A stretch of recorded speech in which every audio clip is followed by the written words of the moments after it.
રાજકોટના મોટી મારણમાં સર્જાયેલો જે હત્યાનો બનાવ છે તેનો કેસ ઉકેલી દેવામાં આવ્યો છે। પોલીસે હત્યારાને પકડી પાડ્યો। ડબલ મર્ડરનો કેસ જે થયો હતો ત્યારે પોલીસ દ્વારા હત્યારા સુરેશને ઝડપી પાડવામાં આવ્યો છે।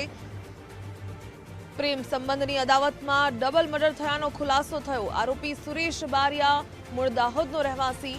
મૃતક દુર્ગાની આરોપી વચ્ચે 3 વર્ષથી પ્રેમ સંબંધ હતો। પારિવારિક કારણોસર બંનેના લગ્ન થઈ શક્યા ન હતા। દુર્ગાના લગ્ન થતા તેણે સુરેશની સાથે સંબંધ તોડી નાખ્યો હતો। ત્યારે પતિ પત્નીને વાડીમાં સાથે જોઈ જતા સુરેશે હત્યા કરી નાખી।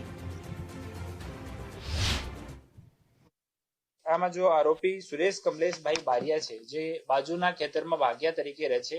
આ મરણ જનાર જો બહેન છે, દુર્ગા નામ છે એનું, એની સાથે 3 વર્ષથી પ્રેમ સંબંધમાં હતા અને લગ્ન કરવાની ઈચ્છા રાખતા હતા, પરંતુ આના પારિવારિક કારણોસર એનો લગ્ન મરણ જનાર સાથે થઈ શકેલ નથી। અને 1.5 વર્ષ પહેલા આ રોહિત નામનો જે માણસ છે જેની સાથે ડેથ થઈ, એની સાથે આ મૃતકાનો લગ્ન થઈ ગયેલ।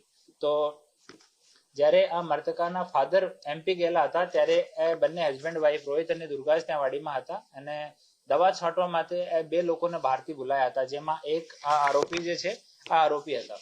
તો દિવસમાં જ્યારે આ પોતાની પ્રેમિકાને એના પતિ સાથે જોઈ તો આનો ખાર રાખી રાત્રિમાં હુમલા કરવાનો વિચાર કર્યો અને એક મજબૂત પાઇપ લઈને રાત્રિના 12 વાગ્યાની આજુબાજુમાં આવ્યો અને ત્યાં પેલા સુતેલા પતિ ઉપર હુમલો કર્યો અને એની મોત નિપજાવ। પછી જો દુર્ગા છે એના ઉપર હુમલો કર્યો। બંનેને ઓન ધ સ્પોટ બંનેની ડેથ થઈ ગઈ।